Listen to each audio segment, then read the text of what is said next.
दिसंबर का महीना अभी शुरू ही हुआ था। ठंड अपने चरम सीमा पर थी। इस ठंड के महीने में हीरा का परिवार ठंड से ठिठुर रहा था। अपने परिवार को बचाने के लिए हीरा के पास ढंग का कंबल तक नहीं था। हीरा बहुत ही गरीब था और अपने परिवार के साथ बहुत गरीबी में जीवन व्यतीत कर रहा था। हीरा को कभी काम मिल जाता तो कभी नहीं। बाकी के दिन और उसका परिवार पानी पीकर दिन गुजारते थे।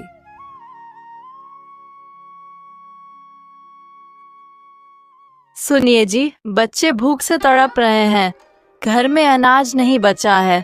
कल तो मैंने अपने पड़ोसन से थोड़ा आटा मांगकर रोटियां बना दी थी, लेकिन आज तो न चावल है न आटा। मैं बच्चों को क्या खिलाऊंगी? मैं क्या करूं अनु, मैं तो बहुत कोशिश करता हूं, लेकिन कभी काम मिल पाता है तो कभी नहीं। मैं सुबह ही गया था, किसी ने मुझे कोई काम नहीं दिया। फिर भी मैं अभी जाकर देखा हूं। तुम एक काम करो, तुम आज भी पड़ोसन से कुछ आटा नहीं तो चावल मांग कर लेकर आओ और बच्चों के लिए कुछ ना कुछ बना दो। आपको क्या लगता है मैं कोशिश नहीं की? मैं सुबह गई थी, लेकिन पड़ोसन ने 4 बातें सुना दी। उन्होंने मुझे कुछ भी देने से मना कर दिया और ऊपर से बेइज्जती हुई, वह अलग। मैंने अपनी दूसरी पड़ोसन से भी मांगा, उसने भी मुझे देने से मना कर दिया और बहाना बना दिया कि उनके ही घर पर खाने के लिए कुछ भी नहीं है, जबकि अब उनके बच्चे हलवा पूरी खा रहे थे। मुझे इतना तो समझ आ गया है, जब अच्छा समय हो तब सब लोग अच्छे से बात करते हैं, लेकिन जैसे ही बुरा समय आता है लोग हमें देखकर घर के अंदर भागने लगते हैं। कोई हमारी मदद नहीं करता। मेरी सबसे अच्छी सहेली ममता ने जब मुझे किसी और से मांगते हुए देखा तो मुझे देखकर वह अपने घर में चली गई और दरवाजा बंद कर दिया। मुझे यह देख बहुत बुरा लगा। मुझे नहीं लगता इस बुरे समय में हमारी कोई सहायता करेगा। हमें अपनी सहायता खुद ही करनी होगी। आप जाइए और कुछ ना कुछ करके बच्चों के लिए कुछ खाने को लेकर आइए। मैं बच्चों को ऐसे तड़पते हुए नहीं देखना चाहती। तुम चिंता मत करो, मैं जाता हूँ और मैं कुछ ना कुछ लेकर ही आऊंगा। मैं वादा करता हूँ, हमारे बच्चे भूखे नहीं सोएंगे। तुम मेरा इंतजार करना, मैं अभी जाता हूँ।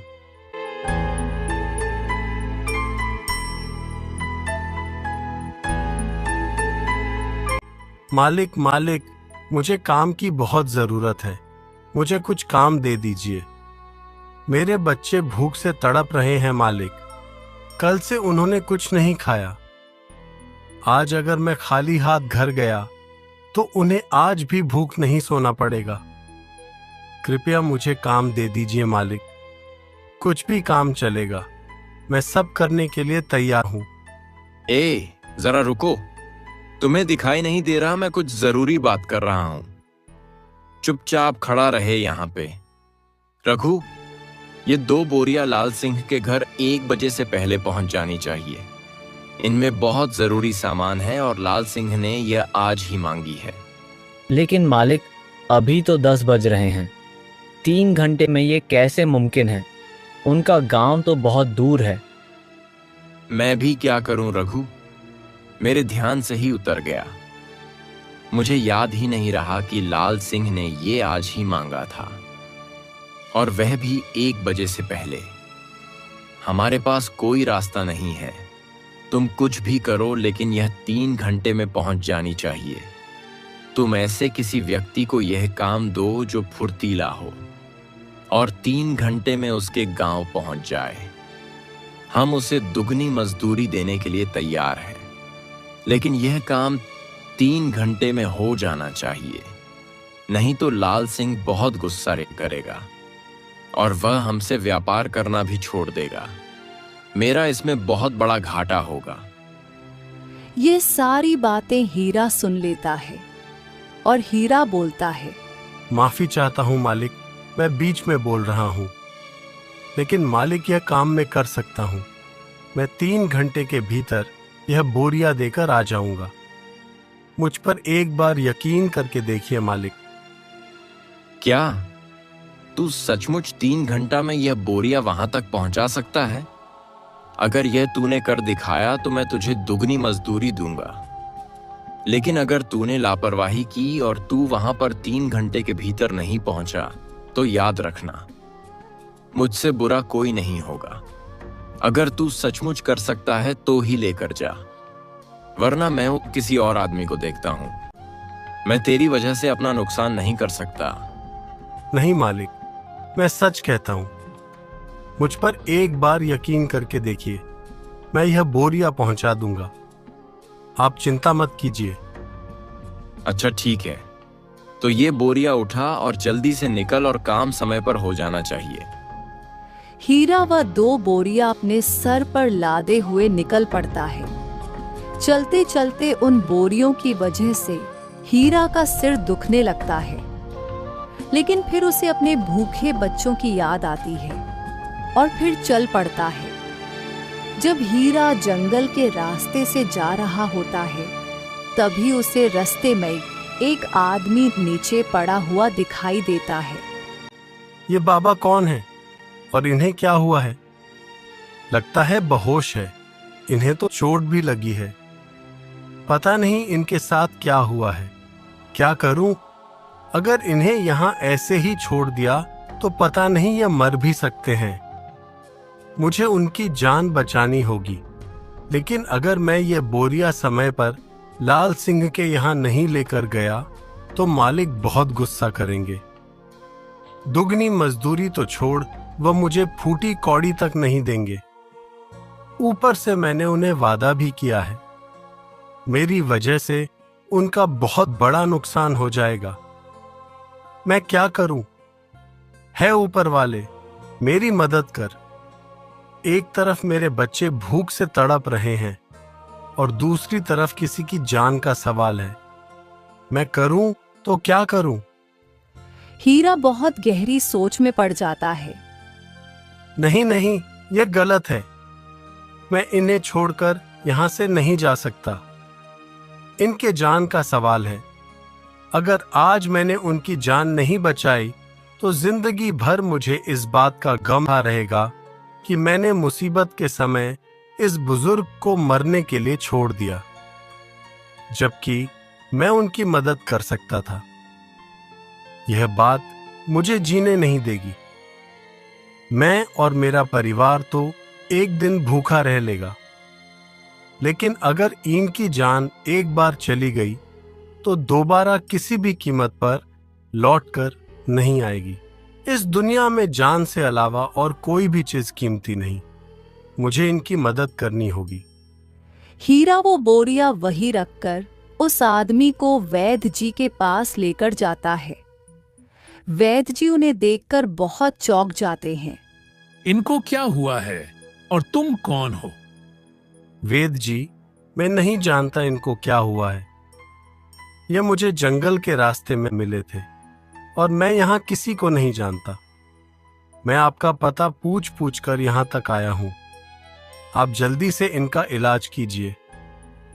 वैद्य जी उस आदमी का इलाज करते हैं। फिर थोड़ी देर बाद बाहर आकर हीरा से कहते हैं, उन्हें दिल का दौर आया था, लेकिन अब वह खतरे से बाहर है। तुम जानते हो तुमने कितना बड़ा काम किया है। तुम जिन्हें यहाँ लेकर आए हो, क्या तुम्हें पता है वह कौन है? मुझे नहीं पता वह कौन है। मैंने तो बस इंसानियत के नाते उनकी मदद की है। वह चाहे कोई भी हो, मुझे इससे कोई वास्ता नहीं। लेकिन मैं उन्हें ऐसे रास्ते में तड़पते हुए नहीं छोड़ना चाहता था, इसलिए मैं उन्हें यहाँ लेकर आ गया। तुमने बहुत नेकी का काम किया है। तुम जिन्हें यहाँ लेकर आए हो वह इस गांव के सबसे रईस आदमी अमर सिंह जी है। उनसे बड़ा रईस आसपास के 100 गांव में भी नहीं है। तुमने उनकी जान बचाकर बहुत बड़ा एहसान किया है। जब उन्हें पता चलेगा तो तुमसे बहुत खुश होकर तुम्हें निहाल कर देंगे। वैद्य जी, मैं यहाँ ज्यादा देर नहीं रुक सकता। मैं एक बहुत जरूरी काम से जा रहा था। घर पर मेरे बच्चे भूखे हैं, मेरा इंतजार कर रहे हैं। मुझे जल्दी से वह काम करके घर लौटना है। क्या बात कर रहे हो? रुको, मैं अभी तुम्हें कुछ पैसे देता हूँ। तुम अपने घर पर खाने के लिए लेकर जाओ। नहीं नहीं वेद जी, मुझे इनाम नहीं चाहिए। मेरी इनाम की कमाई नहीं लेना चाहता। मुझे बस मेरी मेहनत की कमाई चाहिए। अगर मैं यह इनाम आपसे ले लूंगा तो इंसानियत के नाते जो मैंने पुण्य कमाया है वह मैं बेच दूंगा, और मैं अपना पुण्य बेचना नहीं चाहता। मुझे इसकी कीमत नहीं चाहिए। उनकी जान बचाने के बदले मैं आपसे पैसे लूं? बिल्कुल भी नहीं। मुझे कुछ नहीं चाहिए। मुझे अब निकलना होगा। मैं जाता हूं। ऐसा कहकर हीरा वहां से निकल आता है। तभी रास्ते में उसे सेठ मिल जाता है। उल्लू के पट्टे, कमबख्त, कहां मर गया था? मैंने तुझे क्या बोला था? तूने मेरा बहुत बड़ा नुकसान किया है। सेठ लाल सिंह बहुत गुस्से में था। तेरी वजह से मेरा बहुत बड़ा नुकसान हुआ है। तुझे तो मैं फूटी कौड़ी तक नहीं दूंगा। गलती मेरी ही है जो मैंने तुझ पर भरोसा किया। तू भरोसे लायक है ही नहीं। अगर तू समय पर मेरा काम कर देता तो मैं तुझे और भी काम दे सकता था, लेकिन नहीं, शायद तो इस लायक ही नहीं। ऐसा मत कीजिए मालिक, मुझे माफ कर दीजिए। दरअसल रास्ते में एक आदमी बेहोशी के हालात में पड़ा हुआ था। मैं उसे लेकर वेद जी के पास गया था। अगर मैं यह बोरिया पहुंचा देता तो उस आदमी की जान चली जाती। मालिक, इन बोरियों से ज्यादा कीमती उस आदमी की जान थी। तेरी इतनी हिम्मत, तुम मुझसे जवान लड़ता है। अगर वह आदमी मर जाता तो क्या? आज न कल तो उसे भी मरना ही है। लेकिन तूने उस आदमी के लिए मेरा इतना बड़ा नुकसान करवाया। मैं तुझे माफ नहीं करूंगा। मेरे लिए सबसे ज्यादा जरूरी मेरा काम है, और जो लोग मेरे काम को ईमानदारी से नहीं करते, ऐसे लोगों को मैं लात मारता हूं। चल निकल यहां से। ऐसा मत कीजिए मालिक, मेरे बच्चे घर पर भूखे बैठे हैं। मेरी मदद कर दीजिए। मुझे पैसों की बहुत जरूरत है। मैं अभी यह बोरिया पहुंचा कर आता हूं। अब उसकी कोई जरूरत नहीं है। जब तुम्हें पहुंचानी थी तुमने नहीं पहुंचाई। अब इस बात का कोई फायदा नहीं। और तुझे तेरी बच्चों की भूख प्यारी थी या उसे आदमी की जान? तेरे जैसा नीच आदमी तो मैं जिंदगी में नहीं देखा। तू कहता है तेरे बच्चे भूखे बैठे हैं और तू दूसरों की जान बचाते फिर रहा है। तुझे अपने बच्चों की इतनी ही पड़ी होती तो सबसे पहले मेरा काम करता ना, कि लोगों की जान बचाते फिरता। तुझे समाज सेवा करने का बहुत शौक है ना। अब तू और तेरे बच्चे भूखे ही मरेंगे। चल निकल यहां से, तुझे कुछ नहीं मिलेगा। हीरा उदास होकर घर चला जाता है। घर के अंदर जाने की उसकी हिम्मत नहीं होती। हीरा अपने घर के बाहर ही बैठे रोता रहता है। तभी उसे घर के अंदर से अपनी पत्नी की आवाज आती है, जो बच्चों से कह रही होती है, थोड़ी देर और बेटा, तुम्हारे पिताजी आते ही होंगे, और तुम्हारे पिताजी तुम्हारे लिए बहुत अच्छा अच्छा खाना लाने गए हैं। आज तुम्हें भूखा नहीं सोना पड़ेगा। तुम्हें पेट भरकर खाना मिलेगा। बस थोड़ी देर और इंतजार कर लो। ये सारी बातें सुन हीरा के दिल को बहुत ठेस पहुंचती है। उसके घर के अंदर जाने की हिम्मत ही नहीं होती। वह घर के बाहर ही बैठा होता है। तभी थोड़ी देर बाद जब उसे बच्चों की आवाज आनी बंद हो जाती है तो वह घर के अंदर जाता है। उसे देख उसकी पत्नी रहते हैं। क्या हुआ जी, आज भी कुछ नहीं मिला? मेरा नसीब ही खराब है अनु। काम तो मिला था लेकिन पैसे नहीं मिले। और हीरा अनु को सारी बातें बताता है। मैं कितना बदनसीब बाप हूं जो अपने बच्चों को पेट भर खाना तक नहीं दे सकता। आज मेरे बच्चे भूखे सो रहे हैं। लालत है मुझ पर, भगवान मेरे जैसा पिता किसी को ना दे। पता नहीं अनु मुझे उसे वक्त क्या हो गया था। मैंने अपने बच्चों के बारे में ना सोचकर उस आदमी के बारे में सोचा। अगर मैं उस वक्त उसे आदमी के बारे में ना सोचता तो आज मेरे बच्चे यूं भूखे सो रहे होते। हे ईश्वर, यह तेरी कैसी परीक्षा है जो आज मुझे तड़प तड़प कर मार रही है। आप सब्र रखें, सब ठीक हो जाएगा। ईश्वर सब देख रहा है। आपके उस पुण्य का हिसाब जरूर होगा। यहाँ कोई भी किया गया पुण्य जाया नहीं जाता, सबका हिसाब होता है। आपने अपने बच्चों के बारे में ना सोचकर उसे अनजान आदमी की मदद की है।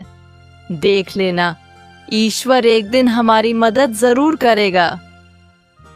इसी उम्मीद से दोनों रात में पानी पीकर भूखे ही सो जाते हैं। अगली सुबह जब सेठ अमर सिंह को होश आता है तब वेद जी उन्हें सारी बातें बताते हैं। तो अमर सिंह बोलता है, क्या बात कर रहे हो वेद जी? आपने उस आदमी को रोका क्यों नहीं? हम उसका धन्यवाद करते। उसने हमारी जान बचाई है। उसने हम पर बहुत बड़ा एहसान किया है। नहीं तो शायद मैं आज जिंदा भी नहीं रहता। सेठ जी, मैंने उसे रोकने की बहुत कोशिश की, लेकिन वह बहुत मुसीबत में था। वह कह रहा था कि उसके बच्चे भूखे उसका इंतजार कर रहे हैं। सेठ जी, उसके हालात बहुत खराब थे। मुझे लगता है उसे पैसों की बहुत जरूरत थी। मैं तो उस वक्त होश में नहीं था। तुमने उसकी मदद क्यों नहीं? तुम उसे कुछ पैसे दे देते, बदले में तुम्हें कई गुना पैसे दे देता। सेठ जी, मैंने उसकी मदद करनी चाहिए थी। मैं उसे पैसे भी दे रहा था, लेकिन वह बहुत खुददार निकला। उसने वह पैसे लेने से इनकार कर दिया। मैंने ऐसा आदमी तो अपने जीवन में कभी नहीं देखा। कोई इतना भी ईमानदार और खुददार हो सकता है। हम अभी के अभी उसके गांव जाकर उसे इनाम देना चाहेंगे। सेठ जी, अभी आपको आराम की जरूरत है। आप कहीं मत जाइए। नहीं वेद जी, हम जब तक उसे आदमी से मिल नहीं लेते हमारा मन नहीं मानेगा। हम उसे जल्द से जल्द मिलना चाहते हैं, और जैसा कि तुम बता रहे हो वह बहुत कष्ट में है। उसने हमारी जान बचाई है। हम उसे किसी बात का कोई कष्ट नहीं होने देंगे। हम अभी उसके पास जाते हैं। ऐसा कहकर सेठ जी हीरा के घर पहुंच जाते हैं। घर में हीरा और उसकी पत्नी दोनों निराश होकर बैठे होते हैं। तभी बाहर से आवाज आती है। हीरा और उसकी पत्नी बाहर जाते हैं। अमर सिंह अपने आदमी के साथ होता है और उसके आदमी के हाथों में सोने के सिक्कों से भरी पोटली होती है।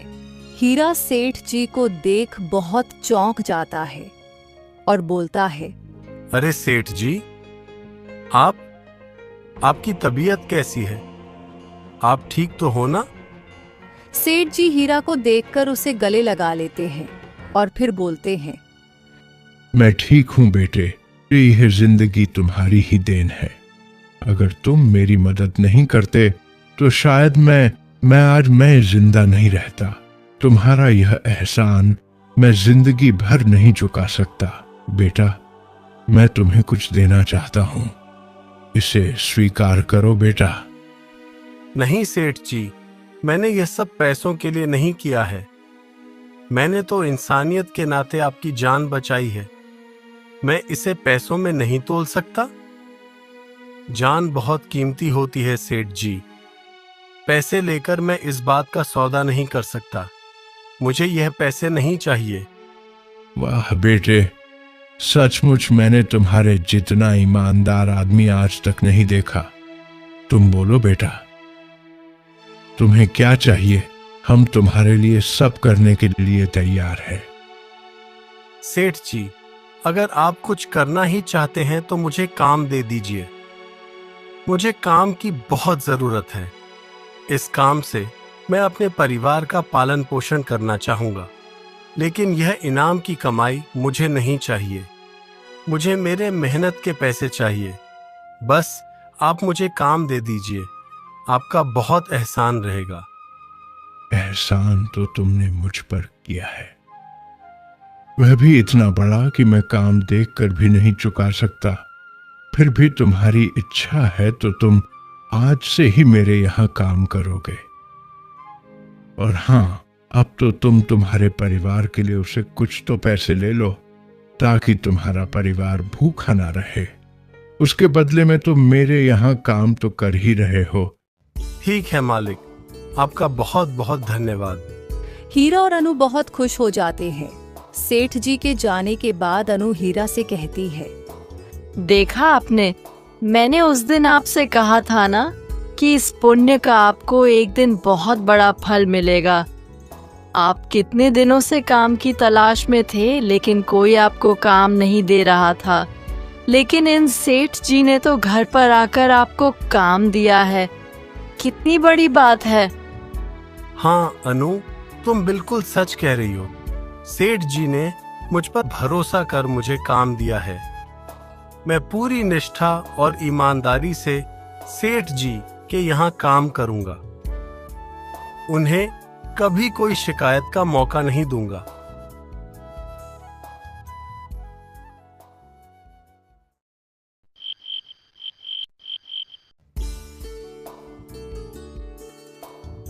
दूसरे ही दिन हीरा सेठ जी के घर जाता है। सेठ जी अपने मुनीम से बात कर रहे होते हैं। सभी हीरा को देख मुनीम कहता है, कौन है तू?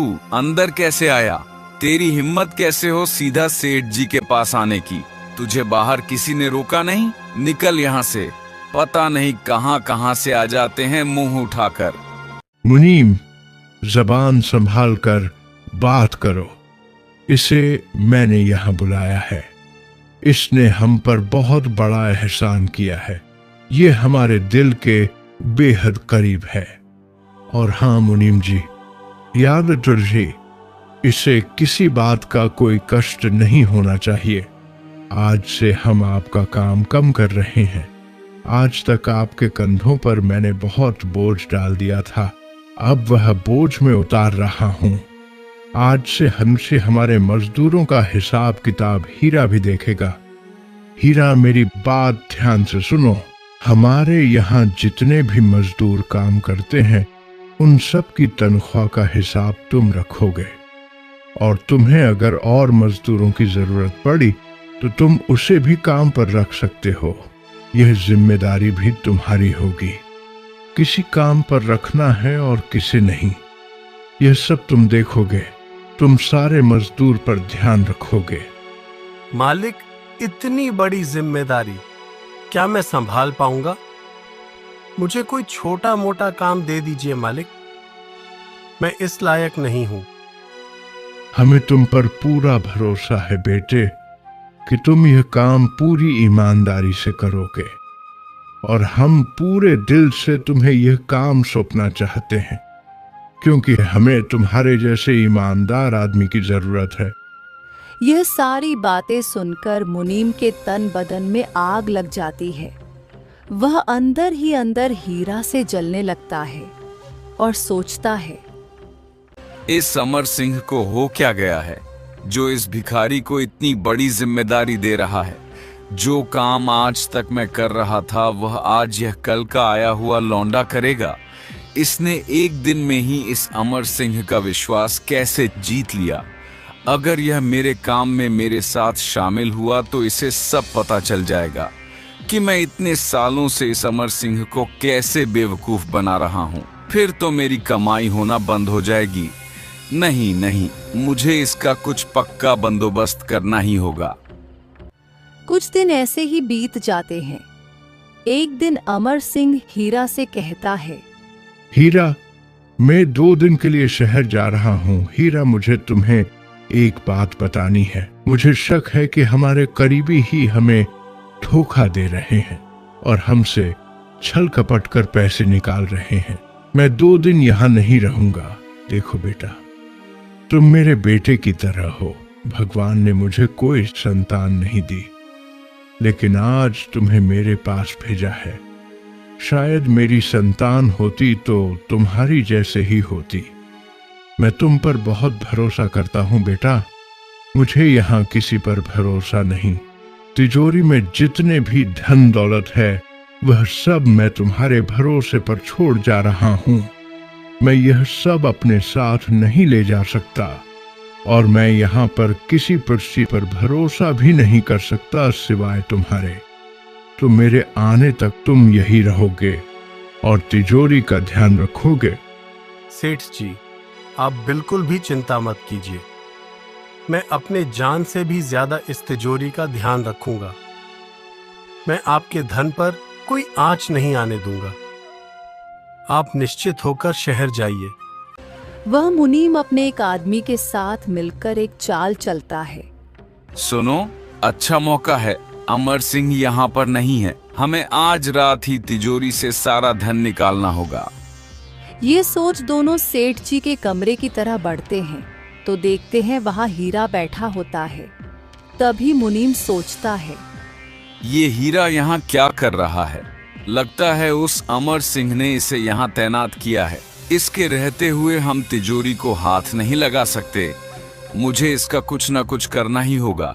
एक काम करो, आज रहने देते हैं। हमारे पास कल का दिन भी है। सेठ जी कल शाम को आने वाले हैं। उससे पहले हम अपना काम और इस हीरा को भी तमाम करके यहाँ से निकल जाएंगे। इसे बहुत शौक है ना निगरानी रखने का। कल यह जिंदा नहीं बचना चाहिए। इसे कल के कल ही मारकर जंगल में जाकर गाड़ देते हैं। किसी को कुछ पता नहीं चलेगा।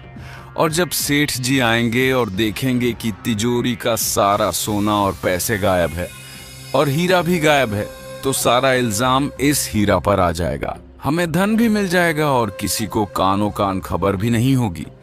सारे लोगों को यही लगेगा कि हीरा ने यह सब कुछ किया है। और फिर अगले दिन मुनीम खाने में जहर मिला देता है और हीरा के पास जाकर बोलता है, हीरा, तुम कब से यहाँ बैठे हो? ऊपर से तुमने कुछ खाया भी नहीं है। जाओ, थोड़ी देर के लिए मैं यहाँ बैठ जाता हूँ, तब तक तुम खाना खा लो। नहीं मुनीम जी, सेठ जी ने बहुत भरोसा करके मुझे यह काम सौंपा है। जब तक सेठ जी नहीं आ जाते मैं यहाँ से कहीं नहीं जाऊंगा। वैसे भी 2-3 घंटे की तो बात है। अब सेठ जी आने ही वाले हैं। तब तक मैं यही ठीक हूँ। मैं बाद में खाना खा लूंगा। अरे ऐसे कैसे? तुम कब से भूखे हो? मैं एक काम करता हूँ, खाने की थाल यही लेकर आता हूँ। तुम यहीं बैठकर खाना खा लो, फिर तो ठीक है ना? जी मुनीम जी, ठीक है, मैं यही खा लूंगा। मुनीम खुश होकर वहां से चला जाता है। उसके जाने के बाद हीरा सोचता है, सेठ जी ने कहा था कि उनका कोई करीबी ही उनके खिलाफ है। उनमें यह मुनीम भी तो हो सकता है। नहीं, मुझे किसी पर भरोसा नहीं करना चाहिए, इस मुनीम पर भी नहीं। और ऊपर से यह मुझे खाना खिला रहा है। आज तक इसने मुझसे ढंग से बात तक नहीं की और आज इसे मेरे खाने की क्यों पड़ी है? जरूर कुछ गड़बड़ है। तभी वहां पर मुनीम खाने की थाली रखे कहता है, लो भाई, जल्दी से खाना खा लो। धन्यवाद मुनीम जी, जो आपने मेरे लिए इतना सोचा और आपने मेरे लिए के खाना लाया। आप जाइए ना, मैं खाना खा लूंगा। मुनीम वहां से चला जाता है। उसके जाने के बाद हीरा सोचता है, जरूर खाने में कुछ गड़बड़ है। इस खाने में कुछ मिलाया है। मुझे कुछ भी करके यह खाना कहीं फेंकना होगा। इससे पहले ये मुझे देख ले, मैं ये खाना बाहर फेंक आता हूँ। फिर हीरा वह खाना बाहर जाकर एक जगह फेंक देता है। वह देखता है कि वह खाना कुछ चींटी और चूहा खाने आ जाते हैं और जैसे ही वह खाना खाते हैं वह बेहोश हो जाते हैं। यह देख हीरा को बहुत बड़ा धक्का लगता है। हे भगवान, इसका मतलब मैंने जो सोचा था वह सच है। यह मुनीम मुझे मार देना चाहता था और इस मुनीम की ही नजर सेठ जी की दौलत पर है। मुझे ये बात जल्द से जल्द सेठ जी को बतानी होगी। पता नहीं ये मुनीम कब से मेरे मालिक को ठग रहा है। थोड़ी देर बाद मालिक आते ही होंगे, मैं उन्हें सारी बातें बता दूंगा। अभी फिलहाल मुझे बेहोशी का नाटक करना होगा, नहीं तो मुनीम सोचेगा कि मैं वह खाना खाया ही नहीं और मुझे अपने पास बचाव के लिए कुछ रखना होगा। पता नहीं ये लोग किस हद तक चले जाए। मैं भी देखना चाहता हूँ आखिर यह मुझे बेहोश करके करना क्या चाहता था। फिर हीरा बेहोशी का नाटक करता है और नीचे लेट जाता है। मुनीम अपने आदमी से कहता है, इसका काम तो तमाम हो गया। एक काम करते हैं, सबसे पहले जाकर तिजोरी में से सारा धन निकाल लेते हैं, उसके बाद इसको भी ठिकाने लगा देंगे। दोनों सेठ जी का सारा धन निकाल लेते हैं और फिर हीरा उठ जाता है। अपने हाथ में चाकू रख उन्हें धमकाता है और कहता है, खबरदार, अगर मेरे मालिक के धन को यहाँ से ले जाने की कोशिश की, मैं तुम्हें यह नहीं करने दूंगा। चुपचाप ये सारा धन यहाँ रख दो। मुनीम हीरा को जिंदा देख चौंक जाता है और डरते डरते कहता है, तुम जिंदा हो? तुम जिंदा कैसे हो सकते हो? क्यों मुनीम, मुझे जिंदा देखकर तुम्हें हैरानी हो रही है ना? तुमने तो बड़ी अच्छी चाल चली थी मुझे ठिकाने लगाने की, लेकिन तुम अपने मकसद में कामयाब नहीं हो पाओगे। तुमने क्या सोचा था? तुम मुझे मार दोगे और सेठ जी का सारा धन लेकर यहाँ से भाग जाओगे। कुछ तो शर्म करो मुनीम। सेठ जी सालों से तुम पर भरोसा करते आ रहे हैं और ये तुम क्या कर रहे हो? तुमने उनके भरोसे का ये सिला दिया। जब सेठ जी को ये सब कुछ पता चलेगा, उन्हें कितना बुरा लगेगा, उनके दिल पर कितनी चोट पहुंचेगी। जिसके भरोसे पर तुम्हारा घर चलता है, तुमने उसके ही घर में चोरी कर रहे हो। तुम्हें शर्म आनी चाहिए। तभी किसी की कदमों की आहट आती है। लगता है सेठ जी आ गए, अब तुम्हारी खैर नहीं। अच्छा हो गया सेठ जी जल्दी आ गए। तुम्हारी यह घिनौनी हरकत सेठ जी अब अपनी आंखों से देखेंगे। मैं भी देखता हूँ अब तुम कैसे बचते हो। तभी मुनीम एक तरकीब सूझती है और सारा धन हीरा के पास रखकर खुद नीचे गिर जाता है और हीरा से कहता है, नहीं हीरा, मुझे मत मारो, ऐसा मत करो। मैंने तुम्हारा क्या बिगाड़ा है? तुम ये सब क्यों कर रहे हो? हमारे सेठ जी ने तुम पर इतना भरोसा किया और बदले में तुम सेठ जी को इतना बड़ा धोखा दे रहे हो। यह गलत है हीरा, मैं तुम्हारे आगे हाथ जोड़ता हूँ, ये सब मत करो, मुझे छोड़ दो, मुझे मत मारो। तभी अमर सिंह वहां पर आ जाता है और ये सारा मंजर देख सारा खेल ही उल्टा पड़ जाता है। हीरा सोच में पड़ जाता है कि आखिर ये मुनीम बोल क्या रहा है। ये सब क्या हो रहा है मुनीम जी? ये सब क्या है? अच्छा हुआ मालिक आप आ गए, मुझे बचा लीजिए मालिक। यह हीरा मुझे मार देना चाहता है। आप देखिए, इसके हाथ में चाकू है। यह आपकी सारी दौलत लेकर यहाँ से भाग रहा था। मैंने इसे रोकने की कोशिश की तो यह मुझे मार देना चाहता है।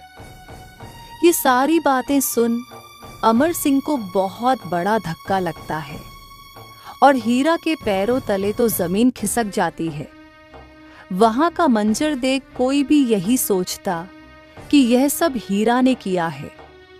अमर सिंह ने भी वही सोचा और सारा इल्जाम हीरा पर डाल दिया। हीरा, मैंने तुझे अपने बेटे की तरह समझा था। प्रशांत फरामोश, तूने मेरे साथ इतना बड़ा धोखा किया। मैं सोच भी नहीं सकता था हीरा कि तुझ जैसा आदमी ऐसा कर सकता है। तूने आज मेरा दिल तोड़ा है। तूने मुझे बहुत बड़ा धोखा दिया है। मुझसे बहुत बड़ी गलती वाली हो गई जो मैंने तुझ पर भरोसा किया। मालिक, यह झूठ है। मालिक, यह झूठ बोल रहा है। मैंने ये सब नहीं किया, बल्कि यह यहाँ से आपका सारा धन लेकर जा रहा था। मैंने इसे रोका है। मालिक, नहीं तो यह अब तक भाग चुका होता। ये झूठ बोल रहा है, इसके बातों पर यकीन मत कीजिए। मालिक, यह बहुत बड़ा झूठा है। इसने आपको धोखा दिया है। इसने जानबूझकर अच्छा बनने का दिखावा किया और आपके पीछे पीछे घर तक आ गया, और आप भी इसके अच्छेपन का दिखावा समझ नहीं पाए और इसे काम पर रख लिया। बदले में देख लीजिए मालिक, इसने आपके साथ क्या किया है। आप खुद देखिए, इसके हाथ में चाकू है, सारा धन इसके पास है। अब आप ही बताइए मालिक, मैं झूठ बोल रहा हूँ या ये हीरा? नहीं मालिक, यह सब गलत है, झूठ है। मैंने कुछ भी नहीं किया है। मैं आपका वही हीरा हूँ मालिक। मैंने आपको धोखा नहीं दिया है। यह मुनीम झूठ बोल रहा है, मेरा यकीन कीजिए। चुप कर एहसान फरामोश। सारा सच अब मालिक के सामने आ चुका है। अब तेरा नाटक करने का कोई फायदा नहीं। तुझे इस बात की सजा तो मिलकर रहेगी। मालिक, मैं अभी दरोगा जी को बुलाता हूँ और इस एहसान फरामोश को उनके हवाले करता हूँ। नहीं मालिक, दरोगा जी को मत बुलाए। मुझे एक मौका दीजिए मालिक। अगर आपको कभी मुझ पर थोड़ा सा भी भरोसा हुआ था तो मुझे एक मौका दीजिए, ताकि मैं अपने आप को साबित कर सकूं। नहीं मालिक, इसकी बात सुनने की कोई जरूरत नहीं। ये आपको अपनी मीठी मीठी बातों के जाल में फंसाना चाहता है। इसकी बात मत सुनिए, यह बहुत बड़ा ठग है। ये आपको लूटने के इरादे से या यहाँ आया था, शायद इसलिए इसने आपकी जान बचाई। इसे लगा होगा अमीर आदमी है, इससे बहुत पैसे निकलेंगे, तभी इसने जानबूझकर ईमानदारी दिखाई और आपसे तब पैसे नहीं लिए और यहाँ इस घर में घुस आया ताकि आपकी तिजोरी साफ कर सके। आप इसकी बातें मत सुनिए, मैं अभी दरोगा जी को बुलाता हूँ। रुक जाओ मुनीम, इसने हम पर हमारी जान बचाकर बहुत बड़ा एहसान किया था। उसे एहसान के बदले हमें मिमी से एक मौका देना चाहते हैं। बोलो हीरा, तुम्हारे पास आखिरी मौका है। साबित करो कि यह सब तुमने नहीं किया है। और हाँ, अगर तुम साबित न कर पाए तो तुम्हें ऐसी सजा मिलेगी जो तुम कभी सोच भी नहीं सकोगे। मुझे मौका देने के लिए धन्यवाद मालिक। मैं जानता हूँ कहीं ना कहीं आपको भी मुझ पर यकीन है। मेरे साथ चलिए मालिक, मैं आपको कुछ दिखाना चाहता हूँ। वह देखने के बाद दूध का दूध और पानी का पानी हो जाएगा। फिर आपको यकीन आ जाएगा कि कौन झूठ बोल रहा है और कौन सच। ये बात सुनकर मुनीम थोड़ा डर जाता है और सोचता है, आखिर ये क्या दिखाने की बात कर रहा है? ये मालिक को कहाँ लेकर जा रहा है? मुझे मालिक को रोकना होगा। नहीं मालिक, पागल मत बनिए। आप इसकी बात मत मानिए। इसके साथ कहीं मत जाइए। इसके सिर पर खून सवार है। ये कहीं आपको भी ना मार दे। ये दौलत की आड़ में अंधा हो चुका है। इसे किसी भी हालत में आपके पैसे चाहिए। इसे आपसे कोई मतलब नहीं। आप इसकी बातों में मत आइए। आप फौरन दरोगा जी को बुलाए। यह बहुत खतरनाक आदमी है। ये किसी को भी मार सकता है। मुनीम, तुम थोड़ी देर चुप रहोगे? तुम चलो हीरा, तुम क्या दिखाना चाहते हो? दिखाओ हमें। फिर हीरा अमर सिंह को लेकर उस जगह जाता है जहां उसने जहर वाला खाना फेंका था। वहां चूहे और चींटियां मरी हुई होती हैं। हीरा अमर सिंह से कहता है, देखिए मालिक, यह चींटियां और यह चूहा मर चुके हैं। दरअसल मालिक, इस मुनीम ने मुझे जबरदस्ती खाना दिया था जिसमें इसने जहर मिलाया था। यह मुझे मारकर आपकी सारी दौलत लेकर यहाँ से भाग जाना चाहता था। इसे पता था कि मेरे रहते ये ऐसा नहीं कर सकता, इसलिए इसने ये चाल चली और खाने में जहर मिला दिया। मुझे इस पर शक हुआ, इसलिए मैंने वह खाना न खाकर यहाँ आकर फेंक दिया था। नतीजा आपके सामने है कि इस खाने में सच में जहर था भी या नहीं। सारा सच अमर सिंह के सामने आ जाता है। अमर सिंह को बहुत बड़ा धक्का लगता है। अमर सिंह को मुनीम पर बहुत गुस्सा आता है। अमर सिंह मुनीम से कहता है, अच्छा, तो तुम थे आस्तीन के सांप। तुम्हें शर्म नहीं आई ऐसा घिनौना काम करते हो? और ऊपर से तुम हीरा पर इल्जाम लगा रहे थे। तुम इसलिए मुझे यहाँ आने से रोक रहे थे ना? तो वह तुम ही थे जो सालों से मुझे ठगते आ रहे हो, मेरे साथ बेईमानी कर रहे हो। आज अगर हीरा या नाज यहाँ ना होता तो तुम्हारी असलियत कभी मेरे सामने आती ही नहीं। मैंने आंख बंद करके तुम पर भरोसा किया था, तुमने उसे भरोसे का ये सिला दिया। तुम्हें शर्म आनी चाहिए। दौलत की आड़ में तुम इतना गिर गए कि तुमने हीरा की जान लेने की कोशिश की। कल को तो तुम मेरी जान भी ले लेते। अच्छा हुआ जो तुम्हारी असलियत सामने आ गई, क्योंकि जैसे नीच आदमी को जीने का कोई अधिकार नहीं। मैं अभी दरोगा को बुलाता हूं, तुम जिंदगी पर जेल में सड़ोगे।